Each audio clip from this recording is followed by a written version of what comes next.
साथियों, आपने डॉक्टर को आला लेकर हिंदुओं के ईश्वर की मूर्ति का बुखार चेक करते हुए अवश्य देखा होगा। आपने यह भी देखा होगा कि किस प्रकार जब हिंदुओं के ईश्वर को बहुत गर्मी लगती है तो उनके लिए जो है एसी की व्यवस्था की जाती है। जी हाँ साथियों, आप समझ सकते हैं कि हिंदू अपने ईश्वरों की मूर्तियों के प्रति कितने सेंसिटिव हैं। ये जो सेंस है और ये जो सेंसिटिविटी है, यह कई बार गायब हो जाती है और गैर हिंदुओं को कुछ प्रश्न करने के लिए मजबूर कर देती है। हमें सोचने पर मजबूर कर देती है कि अगर हिंदुओं के ईश्वर की मूर्ति को गर्मी लग सकती है, बुखार हो सकता है, तो क्या जब उसे नदी नालों में डुबोया जाता है तो क्या उसे तब पीड़ा नहीं होती होगी? लेकिन हिंदू कुछ भी करें वो सब जायज़ है।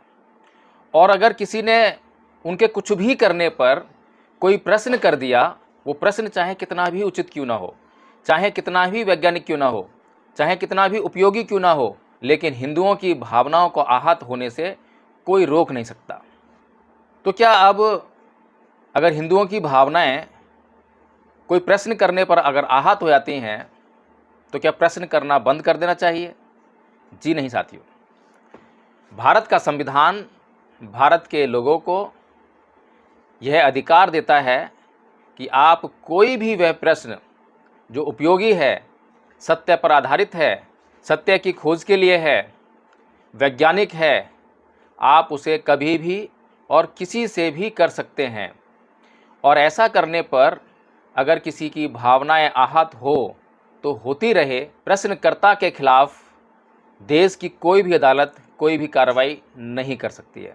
आज हम चर्चा करेंगे गणेश चतुर्थी के त्यौहार पर। हिंदुओं का ये एक बहुत बड़ा पर्व है।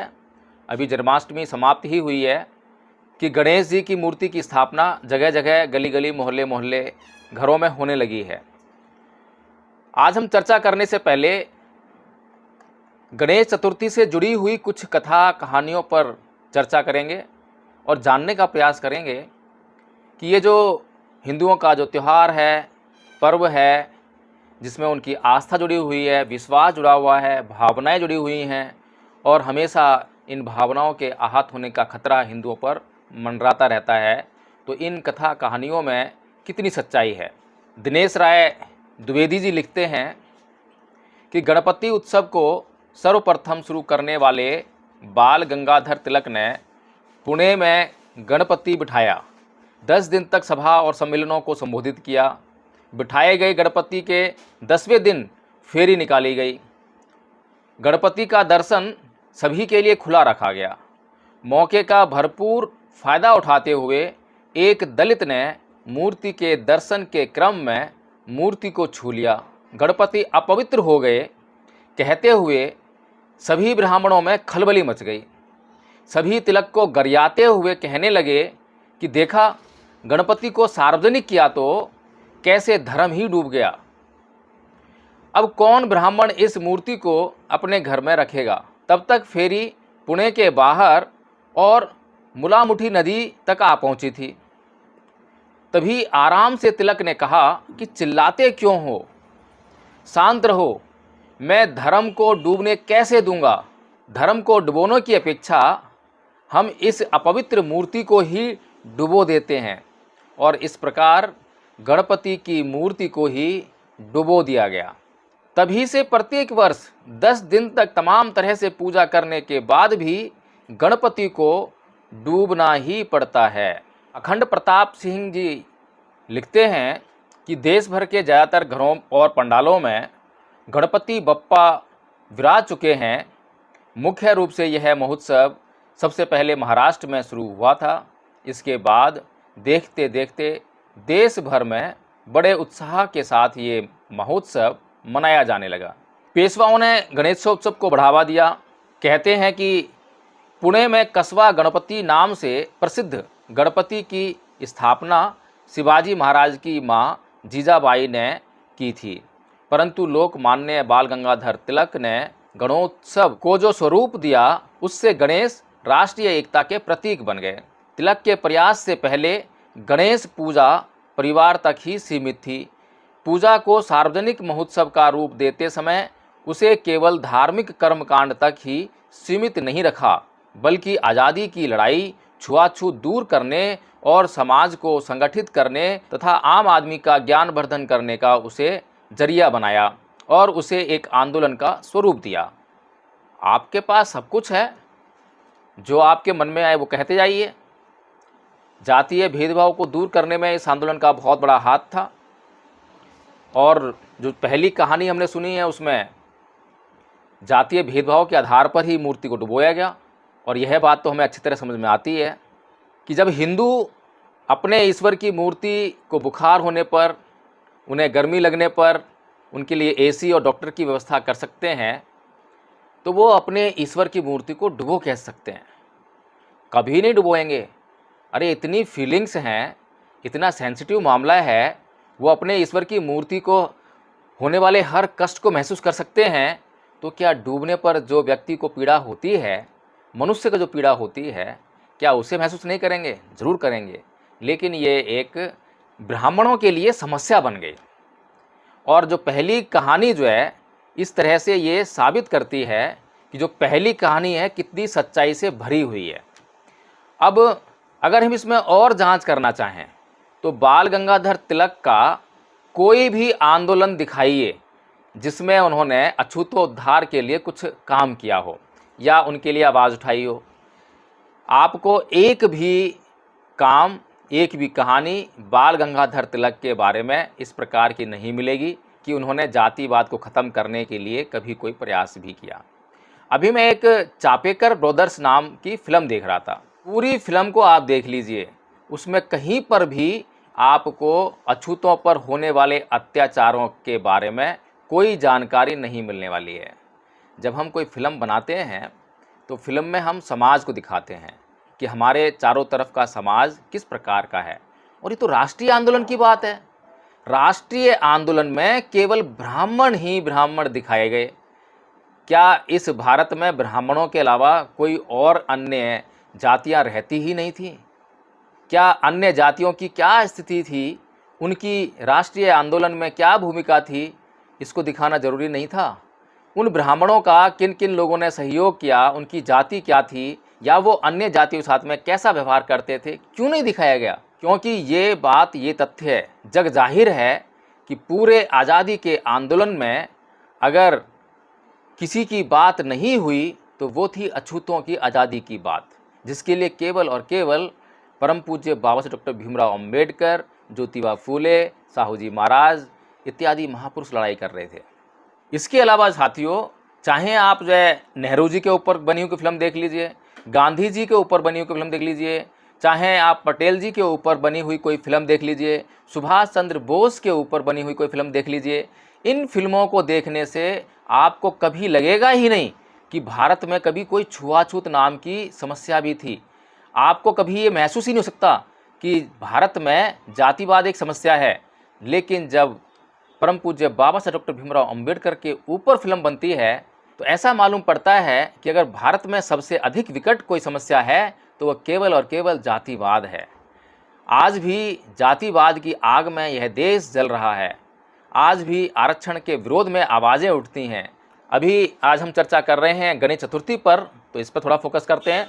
अब इससे जुड़ी हुई एक और कहानी है। ये कहानी थोड़ी सी पौराणिक है, यानी कि कल्पनाओं पर आधारित है। यथार्थ से इसका कुछ लेना देना बिल्कुल भी नहीं हो सकता है, क्योंकि कुछ इसमें ऐसे प्रश्न उठेंगे जो कि आपको जो है सोचने पे मजबूर करेंगे।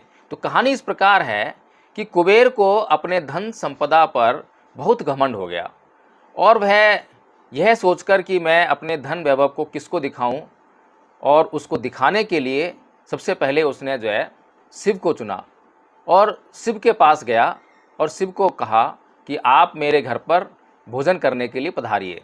शिव जी उसकी मनसा को भांप गए और उसके निमंत्रण को अस्वीकार कर दिया, और अस्वीकार करते उन्होंने कहा कि मैं तो नहीं जा सकता, लेकिन मेरा पुत्र गणेश चला जाएगा। तो धन कुबेर ये सोचता है कि चलो शिव नहीं तो उनका पुत्र गणेश ही सही, मुझे तो अपना धन वैभव सिखाना है। तो वो शिव के पुत्र गणेश को अपने साथ में लेकर अपने घर आते हैं और उसके लिए सोने की थाली में नाना प्रकार के भोजन को परोसते हैं। अब गणेश जो है पेटू है और खाते रहे पूरे घर का खाना ख़त्म कर दिया। अब बातें अगर आप यकीन कर सकें तो यकीन करते जाइए, आगे की कहानी जो है वो थोड़ी सी इसी प्रकार से विचलित कर देने वाली है। अगर आप विचलित हो जाएं तो घबराएं ना और कहानी को पूरा सुनने का प्रयास करें। तो गणेश जो है इतने पेटू कि पूरे घर का खाना खा गए, और जब खाना ख़त्म हो गया तो गणेश बोले कि और लेकर आओ। अब धन कुबेर को अपनी गलती का एहसास हो गया कि उसने क्या गलती की है। उसने जो है गणेश जी से माफ़ी मांग ली।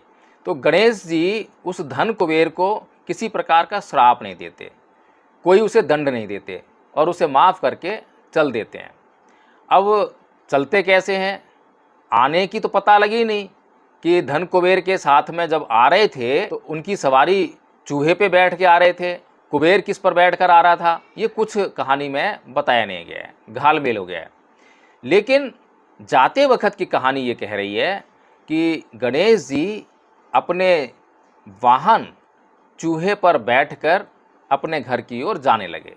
अब क्योंकि खाना बहुत ज़्यादा खाया हुआ है, पूरे घर का भोजन समाप्त कर दिया है, तो उनका वज़न काफ़ी भारी हो गया है। तो मूषक जो है यानी उनका जो सवारी है वो उनको बड़े संभालते संभालते जो है लेकर चलने का प्रयास कर रहा है। ऐसा प्रयास करने के दौरान मूषक का संतुलन बिगड़ता है और गणेश जी धड़ाम से जो है नीचे गिर जाते हैं और उनके सारे कपड़े खराब हो जाते हैं, गंदे हो जाते हैं। वो चारों तरफ नज़र दौड़ाकर देखते हैं कि कहीं किसी ने उनको देखा तो नहीं, तो देखते हैं कि किसी ने नहीं देखा। लेकिन तभी जो है किसी के हंसने की आवाज़ आती है और वो इधर उधर देखते हैं तो आकाश में उन्हें चंद्रमा उन पर हंसता हुआ दिखाई देता है। तो वो चंद्रमा को हंसता हुआ देखकर उसे श्राप दे देते हैं कि तुझे अपनी सुंदरता पर इतना घमंड है, आज के बाद तू किसी को दिखाई नहीं देगा। अब जब चंद्रमा को यह श्राप मिला तो चंद्रमा विचलित हो गया कि मैं दिखाई नहीं दूंगा और मैं इतना सुंदर। तो वह पृथ्वी पर आया, गणेश जी के पैरों में पड़ गया और कहने लगा कि भगवान मुझे माफ़ कीजिए, मुझे अपनी गलती का एहसास हो गया। तब गणेश जी उसे कहते हैं कि भाई देख, मैं पूरा श्राप तो ख़त्म कर नहीं सकता, कुछ तो रहेगा ही, इसीलिए चल, पूरे महीने तू दिखाई देगा, लेकिन एक दिन जो ऐसा आएगा जिस दिन तू जो है किसी को दिखाई नहीं देगा। अब वो एक दिन कौन सा है, अमावस्या का है। उसके बाद बोलते हैं कि जैसे ही अमावस्या का जो दिन है पूरा होगा उसके बाद तेरी कलाओं का विकास होता जाएगा और तू धीरे धीरे लोगों को दिखाई देने लग जाएगा। फिर उसके बाद एक बात और बोलते हैं कि भाई जब भी मेरी चतुर्थी के दिन पूजा होगी तो तेरी भी पूजा होगी और तुझे आराध्य दिए बगैर मेरी पूजा जो है संपन्न नहीं मानी जाएगी। चलिए ठीक है। एक चीज़ और उसमें कहते हैं कि जिस दिन गणेश चतुर्थी होगी उस दिन तू दिखाई नहीं देगा। अब ये जो गणेश चतुर्थी है उस दिन चंद्रमा दिखाई नहीं देगा। अब आप प्रश्न कर सकते हैं, विचलन हुआ हो तो थोड़े से प्रश्न उठाइए और उस विचलन को शांत करने का प्रयास कीजिए। जो पूर्णमासी होती है और जो अमावस्या होती है, यानी कि चांद का पूरा होना और चांद का जो है बिल्कुल दिखाई न देना, ये वैज्ञानिक कारणों से होता है या गणेश जी के दिए हुए श्राप के कारण होता है? क्या खाली चंद्रमा के साथ ऐसा होता है जो पृथ्वी का चांद है, और सौरमंडल में इतने सारे चांद हैं, क्या उनके साथ भी ऐसी घटनाएं घटती हैं या नहीं घटती हैं? और जब सूर्य ग्रहण पड़ता है, जब पृथ्वी के बीच में जब चंद्रमा आ जाता है तो पृथ्वी पूरी दिखाई नहीं देती है, तो ये किसके श्राप के कारण होता है? तो इस तरह से साथियों हम अक्सर कहते हैं कि भारत एक ऐसा देश है जहाँ पर अगर आप मूर्खों को ढूंढने निकलेंगे तो एक मूर्ख ढूंढने निकलेंगे तो आपको 100 नहीं, 1000 नहीं, 1,00,000 मूर्ख मिलेंगे। क्योंकि भारत में लोगों को बेवकूफ़ बनाया जाना बड़ा आसान है, क्योंकि भारत के लोग किसी भी बात को मानने में बहुत माहिर हैं, जानने में बिल्कुल रुचि नहीं दिखाते हैं, जानने के लिए कोई प्रयास नहीं करते हैं। गणपति बप्पा मोरया, मराठी में प्रियतम को बप्पा कहा जाता है, जिसको हम चाहते हैं। मोरया मतलब विजय हो, जीत हो। अब पता नहीं कौन सा युद्ध चल रहा होता है जिसमें जीत की कामना करते हैं और अपने लिए हम मांगते हैं और हम खुद ही ईश्वर के लिए कामना कर रहे हैं कि उनकी जीत हो। तो ये समझ से बाहर बातें हैं। हालांकि कुछ बातें हमें मान भी लेनी पड़ेंगी, अगर नहीं मानी तो भावनाओं के हाथ होने का बड़ा भारी खतरा है। अब यह जो महोत्सव है, बाल गंगाधर तिलक ने इसकी शुरुआत क्यों की, आखिर उसकी ज़रूरत क्या पड़ी। लोग कहते हैं कि इसको राष्ट्रीय आंदोलन बनाने के लिए, राष्ट्रीय आंदोलन से जोड़ने के लिए इसकी शुरुआत बाल गंगाधर तिलक ने की। लेकिन जो पहली कहानी जो हमने देखी वो कुछ और कहती है। इसके अलावा अगर उस समय के वातावरण को हम देखें तो उस समय महामना ज्योतिबा फूले जी का आंदोलन बड़े जोरों पर था और भारत की जो आबो हवा थी उसमें बहुत भारी बदलाव देखा जा रहा था। और ये भारी बदलाव क्या था, इसको जानने का प्रयास करते हैं, क्योंकि इसी से मालूम पड़ेगा कि ये जो गणेश महोत्सव के पीछे क्या षड्यंत्र छुपा हुआ है, उसकी क्या उपयोगिता है। इसको शुरू करने से पहले मैं आप लोगों को एक बात बताना चाहता हूँ कि बहुत से लोग भूलवश ज्योतिबा फूले के आगे महात्मा शब्द का प्रयोग कर लेते हैं। जो महात्मा शब्द है उसमें आत्मा जुड़ी हुई है और अम्बेडकरवादियों और बौद्धों का आत्मा शब्द से कोई मतलब नहीं है। इसलिए यह शब्द से हमें थोड़ा सा परहेज़ करना चाहिए और किसी भी अपने महानतम व्यक्ति के लिए महात्मा शब्द का प्रयोग नहीं करना चाहिए। हम महापुरुष शब्द का इस्तेमाल कर सकते हैं, महामना शब्द का इस्तेमाल कर सकते हैं, या सीधे जो है ज्योतिबा फूले जी कह सकते हैं। तो आइए चलते हैं और जानने का प्रयास करते हैं कि उस वक्त महामना ज्योतिबा फूले क्या कर रहे थे, सावित्रीबाई फूले क्या कर रहे थे। 24 सितंबर 1873 को महामना ज्योतिबा फूले ने सत्यशोधक समाज की स्थापना की। अब इस सत्यशोधक समाज की स्थापना का मकसद क्या था, ये जानिए। इस सत्यशोधक समाज के जरिए महामना ज्योतिबा फूले ब्राह्मणों की सत्ता को चुनौती देते हुए स्त्रियों की शिक्षा पर जोर देते थे। 1848 में अपनी पत्नी के साथ मिलकर लड़कियों के लिए पहला स्कूल खोला। स्त्रियों की शिक्षा, विधवा पुनर्विवाह, अवैध एवं अनाथ बच्चों के लिए अनाथालय की व्यवस्था, पुरोहितों के बिना शादी करवाने की शुरुआत, बाल विवाह के खिलाफ आंदोलन, दलित और पिछड़ों की शिक्षा के लिए आंदोलन, ये कुछ ऐसी झलकियां हैं जिनको आप अगर समझने का प्रयास करें तो आपको जो ये आंदोलन है और इस आंदोलन को दबाने के लिए प्रतिक्रांति के रूप में जो बाल गंगाधर तिलक का गणेश महोत्सव है उसको आप अगर कंपेयर करके देखें तो आप समझ सकते हैं ये ऐतिहासिक तथ्य है। ये इतिहास में जाकर आप कभी भी जांच कर सकते हैं कि महामना ज्योतिबा फूले उस समय क्या कर रहे थे। महामना ज्योतिबा फूले उस समय स्त्रियों की शिक्षा की बात कर रहे हैं और बाल गंगाधर तिलक जो है स्त्रियों की शिक्षा के बिल्कुल खिलाफ थे। तो अब एक प्रश्न ये उठता है कि अगर महामना ज्योतिबा फूले ये सब आंदोलन कर रहे थे जो कि भारत के लोगों के जीवन के उच्च स्तर के लिए बहुत ज़रूरी थे, तो जो बाल गंगाधर तिलक कर रहे थे, गणेश महोत्सव बना रहे थे, उसकी क्या आवश्यकता थी। उससे जो है उन्होंने भारत के लोगों के जीवन में किस उपलब्धि को हासिल किया। अगर यह बात साबित हो जाती है कि महामना ज्योतिबा फूले भारत के लोगों के जीवन को उच्च बनाने के लिए प्रयास कर रहे थे, आंदोलन चला रहे थे, और यह साबित हो जाता है कि बाल गंगाधर तिलक महामना ज्योतिबा फूले के द्वारा चलाए जा रहे आंदोलनों को कुचलने का प्रयास कर रहे थे, दबाने का प्रयास कर रहे थे एक षड्यंत्र के तहत, तो क्या बाल गंगाधर तिलक को एक राष्ट्रभक्त, एक देशभक्त, एक राष्ट्रीय आंदोलन का नेतृत्व करने वाला या एक अच्छा इंसान कहा जा सकता है? मेरी नज़र में तो साथियों ऐसे इंसान को राष्ट्रभक्त, देशभक्त, एक अच्छा इंसान कहना तो बहुत दूर की बात है, एक इंसान कहने में भी शर्म महसूस करनी चाहिए। एक तरफ वह व्यक्ति जो अछूतों के उद्धार में लगा हुआ है, स्त्रियों की शिक्षा में लगा हुआ है, विधवा पुनर्विवाह के लिए प्रयास कर रहा है, अनाथ एवं अवैध बच्चों के लिए अनाथालय की व्यवस्था कर रहा है, और एक वो व्यक्ति जो इन सभी बातों का विरोध कर रहा है। महामना ज्योतिबा फूले के इस आंदोलन से भारत में क्या हुआ, विशेष तौर पर पुणे में क्या हुआ, महाराष्ट्र में क्या हुआ। पुणे समेत पूरे महाराष्ट्र के ब्राह्मणों की महामना ज्योतिबा के इन आंदोलनों से नींद उड़ गई थी। ब्राह्मणों को डर था कि स्त्रियों और शूद्रों के पढ़ लिख जाने से उनकी दुकान बंद हो जाएगी। महामना ज्योतिबा की हत्या करने के लिए ब्राह्मणों ने घोंडिबा जैसे हत्यारों को उनके घर भेजा, जो कि बाद में उल्टे उनके अनुयायी बन गए। ब्राह्मणों ने महामना ज्योतिबा फूले को उनके घर से निकलवा दिया। सावित्रीबाई फूले पर गोबर और पत्थर फेंके गए। अब ये सब जो है महामना ज्योतिबा फूले और सावित्रीबाई फुले के साथ में क्यों हो रहा था, वो ऐसा कौन सा अपराध कर रहे थे, इसको हमें सोचना चाहिए, जानना चाहिए।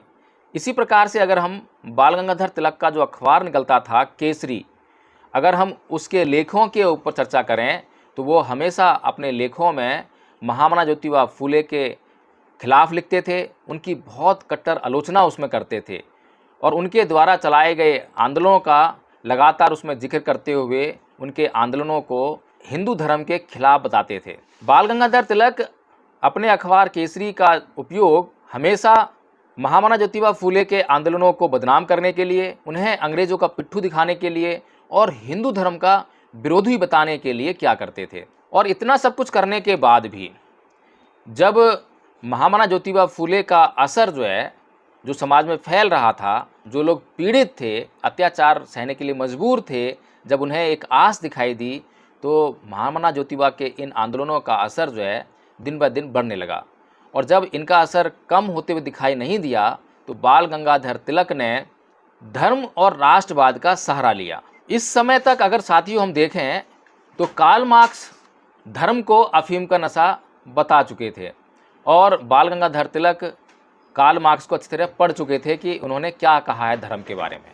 उन्होंने कभी भी अपने अखबार में कार्ल मार्क्स के विरोध में कभी कुछ लिखा हो ऐसा ना हमने कभी सुना है, ना कभी हमने पढ़ा है।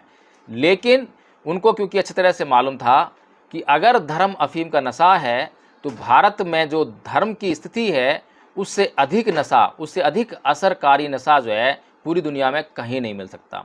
इसीलिए उन्होंने जो है महामना ज्योतिबा के आंदोलनों के विरोध में इस धर्म को और राष्ट्रवाद को मुख्य हथियार के रूप में लिया। और इसी कारण से जो है उनके दिमाग में ये गणेश महोत्सव मनाने का जो खुरापाती आइडिया है ये आया। अब बाल गंगाधर तिलक ने महामना ज्योतिबा फुले के द्वारा चलाए गए आंदोलनों का विरोध किया, ये कैसे मालूम पड़ता है, इसकी भी हम जो है जांच करते हैं। महान स्कॉलर गेल ओमवेट अपनी मशहूर किताब cultural revolt in colonial society the non Brahman movement in western India page number 262 और 264 पर लिखती हैं कि तिलक ने धार्मिक भीड़ को अपने राष्ट्रवादी एजेंडे से जोड़ने के लिए गणपति महोत्सव की शुरुआत की थी। इन मेलों में गीत गाने वाले लोग ना सिर्फ अंग्रेज़ों और मुसलमानों का मखौल बनाते थे बल्कि समाज सुधारकों के बारे में भी ऊट पटांग बोलते थे। तो ज्योतिबा फुले का आंदोलन जाति व्यवस्था के विरुद्ध था। भारत के ऊपर वे जाति व्यवस्था को एक काला धब्बा मानते थे, राष्ट्र को तोड़ने वाला एक कारक मानते थे, देशभक्ति में बाधा मानते थे, मानवता को शर्मसार करने वाला और असमानता बढ़ाने वाला मानते थे।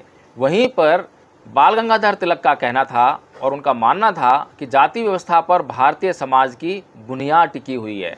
जाति की समाप्ति का अर्थ है भारत की बुनियाद को तोड़ देना, और अगर भारत की बुनियाद टूट जाएगी तो राष्ट्र और राष्ट्रीयता भी टूट जाएगी। तो महामना ज्योतिबा फुले कहते हैं कि ब्राह्मणों ने अपने फायदे के लिए समाज को ब्राह्मण, वैश्य, शूद्र और क्षत्रिय में बांटा। महामना ज्योतिबा फुले का यह भी कहना था कि जिस प्रकार से बाल काटना नाई का धंधा है, कपड़े धोना धोबी का धंधा है, इसी प्रकार से पूजा पाठ करना और करवाना ब्राह्मण का धर्म नहीं धंधा है। ब्राह्मण जो है ये सब कर्मकांड करवाने के लिए, पूजा पाठ करवाने के लिए पैसे लेता है, फ्री में नहीं करता है, कोई श्रद्धा नहीं है उसकी। अगर किसी के पास पैसे ना हो और ब्राह्मण उसका जो है फ्री में पूजा पाठ कर दे, कर्मकांड कर दे, ऐसा ना आपने कभी सुना होगा ना कभी देखा होगा। अगर आपने ऐसा कभी नहीं देखा है ना ही सुना है तो आप अच्छी तरह समझ सकते हैं कि ये ब्राह्मण का धंधा है, धर्म नहीं है।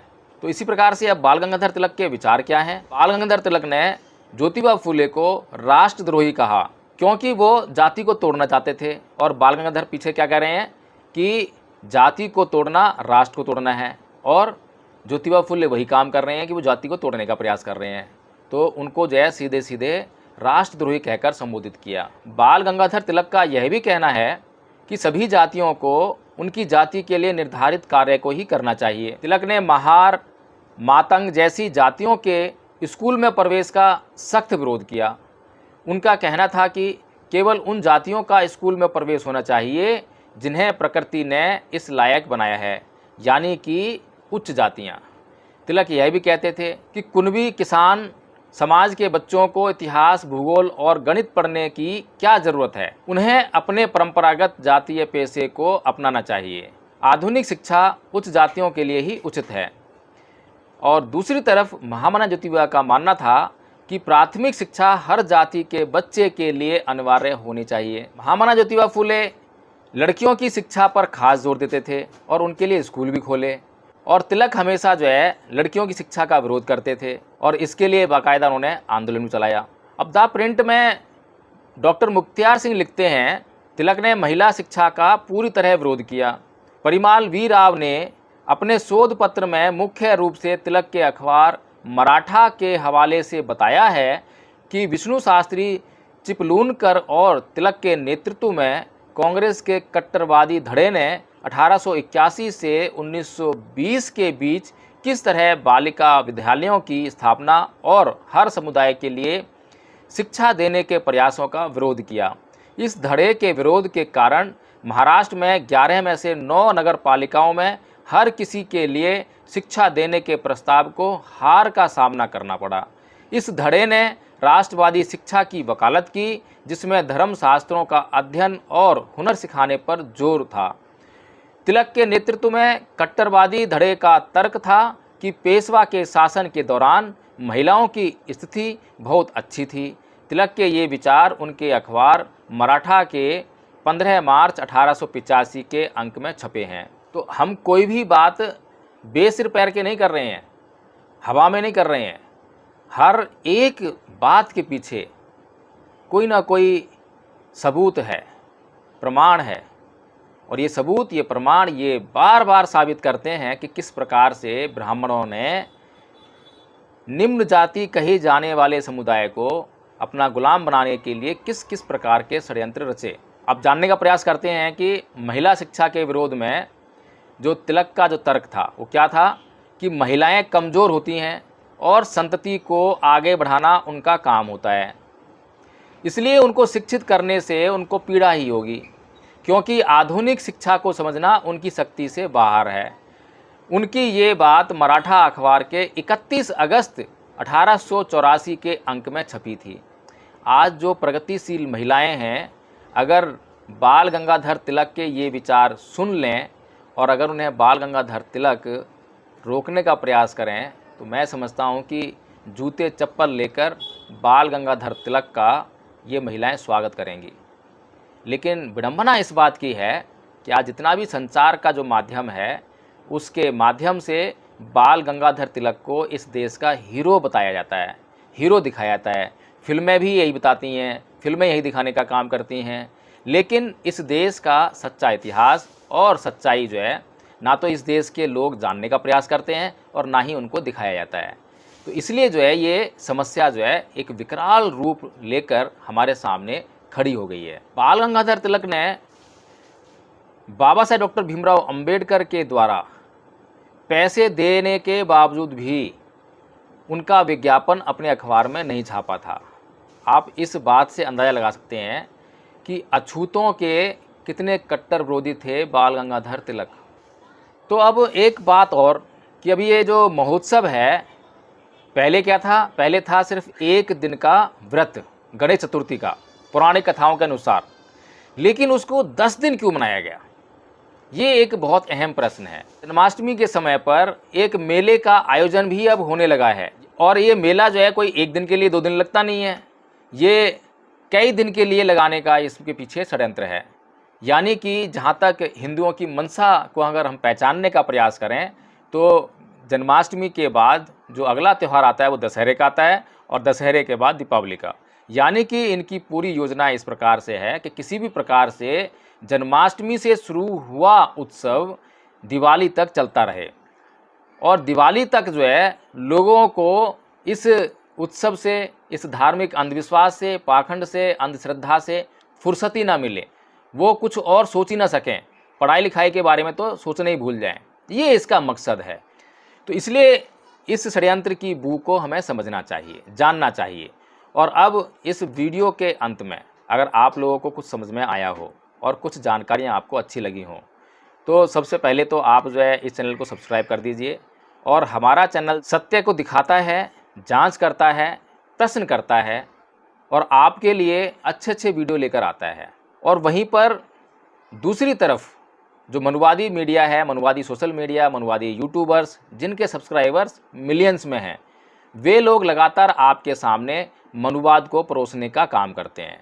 तो यदि आप चाहते हैं कि हम आपको मनुवाद से बचाने के लिए इस प्रकार के वीडियो बनाते रहें, तो आप हमें प्रोत्साहन दें।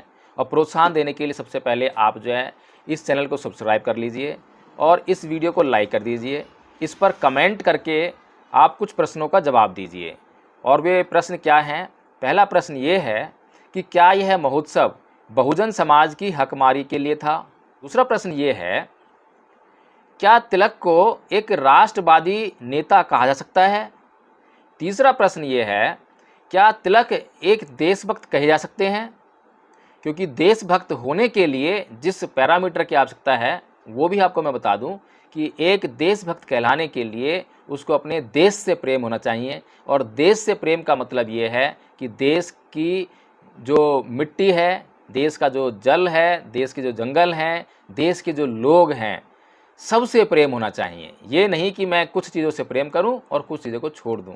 तो इसीलिए आप निर्णय कीजिए कि क्या तिलक जो हैं देशभक्त कहे जा सकते हैं। अगला प्रश्न है कि तिलक और ज्योतिबा फूले में से, दोनों में से किसने देश की एकता और अखंडता के लिए काम किया? क्या तिलक ने जो काम किया वो देश की एकता के लिए काम था, जहाँ पर वो एक समाज के विरोध में काम कर रहे हैं, केवल अपने ही समाज के पक्ष में काम कर रहे हैं? और अगला प्रश्न बड़ा महत्वपूर्ण है कि जो अब तक हमने जो इसमें विश्लेषण किया है इस वीडियो में, क्या उस विश्लेषण के बाद तिलक को देशद्रोही या देश का गद्दार कहना चाहिए? क्या ये उचित है? तो साथियों, इन सभी सवालों का जवाब आप कमेंट में लिखिए और इस वीडियो को आप शेयर करना मत भूलिए। मनुवादी लोग एक एजेंडे के तहत जो है अपनी गलत बातों को भी प्रचारित करने के लिए लगभग 100 ग्रुपों में हर एक मैसेज को सेंड करते हैं। और आपने देखा होगा कि कैसे मनुवादी आईटी सेल जो है सक्रिय रहता है। इसीलिए आपको भी सपोर्ट करने के लिए, उनके वीडियोज़ को आगे बढ़ाने के लिए जितने भी आपके पास ग्रुप हैं उन तमाम ग्रुप्स में इस वीडियो को शेयर कर दीजिए।